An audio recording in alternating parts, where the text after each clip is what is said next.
You might think you know the story of the Pilgrims. Brave religious refugees fleeing persecution in England, crossing the stormy Atlantic on the Mayflower to build a new life where they could worship freely. It's the story we've all heard. But what if I told you that story is only a small part of the picture? That the primary reason for their perilous journey wasn't just faith, but finance. Let's rewind. When the Pilgrims left England in 1608, their search for religious freedom was actually pretty successful. They found it in the Dutch city of Leiden. There, they were free to worship as they pleased. Pilgrim Edward Winslow even wrote that they enjoyed much peace and liberty. So if they already had religious freedom, why risk everything to cross an ocean to a wild, unknown land? The answer, as it often is, comes down to money. Like millions of immigrants who would follow them to America, the Pilgrims were economic migrants.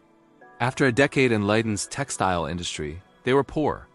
They were skilled farmers back in England, but in Holland, they were stuck in low-paying jobs, working long hours just to get by. Life was so tough that, as their leader William Bradford noted, some separatists actually chose to stay in English prisons rather than face the hardships of liberty in Holland. As their financial situation grew worse, other fears began to creep in. A major European war was brewing, and the peace they enjoyed in Holland felt fragile. More importantly, they worried about their children. They saw them being influenced by the secular Dutch culture, losing their English identity and drifting away from the church. Bradford worried about the manifold temptations of Leiden, which were drawing their children into extravagant and dangerous courses. They wanted their kids to grow up as English citizens, not Dutch. But going back to England wasn't an option because of their religious beliefs. So their eyes turned westward to America. It was a place where they could maintain their English identity, have more economic stability, and yes, practice their religion freely. They also saw it as a chance to spread their faith to the Native American populations. America offered a solution to all their problems, not just the religious ones. But a transatlantic voyage is expensive. How did a group of poor weavers afford it? They didn't. They became part of a business venture. In the 17th century, colonizing America was big business. English corporations like the Virginia Company were already setting up profitable outposts like Jamestown. To investors, the Pilgrims looked like a good bet. They were a tight-knit, hard-working group used to hardship.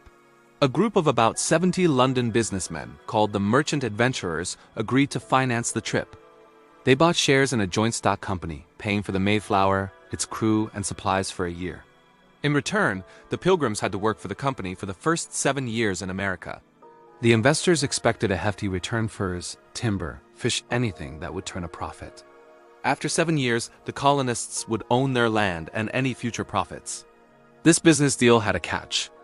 To make the numbers work, the Pilgrims had to share their ship with others who were also seeking economic opportunity, but didn't share their religious views. The Pilgrims called these passengers strangers, and they made up about half the people on the Mayflower. This mix of people led to friction. When the Mayflower landed in Massachusetts, far north of their intended destination in Virginia, the strangers argued that the original contract was void. To prevent chaos, the Pilgrim leaders drafted the Mayflower Compact, a landmark document that established rules for self-governance. It was less a declaration of religious freedom and more a practical business agreement to keep the colony from falling apart before it even started. As a business, the Plymouth colony got off to a disastrous start. That first winter was brutal. Many died, and when the Mayflower sailed back to England, its cargo hold was empty. This set a pattern. The investors in London grew increasingly frustrated. They were supposed to be getting shiploads of valuable goods. Instead, the shipments were small, and some were even lost to shipwrecks and pirates. The colony's fortunes finally changed with a small, furry animal, the beaver. Beaver pelts were in high demand in England for making fashionable felt hats. Historian James Truslow Adams famously wrote, "The Bible and the beaver were the two mainstays of the young colony. The former saved its morale, and the latter paid its bills. It was beaver fur, not fish or timber, that allowed the Plymouth colony to finally gain some financial stability." But even this success was short-lived.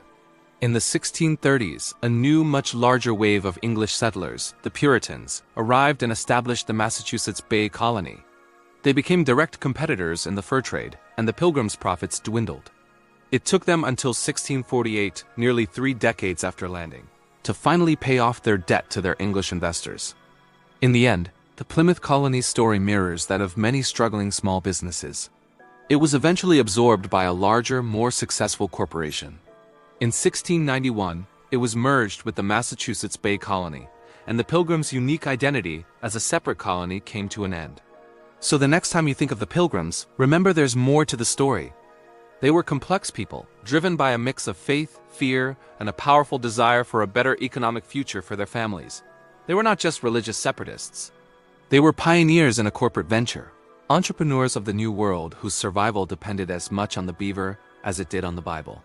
Thanks so much for watching. If you found this historical deep dive interesting, please hit that like button and subscribe for more stories that challenge what you thought you knew about the past. See you next time.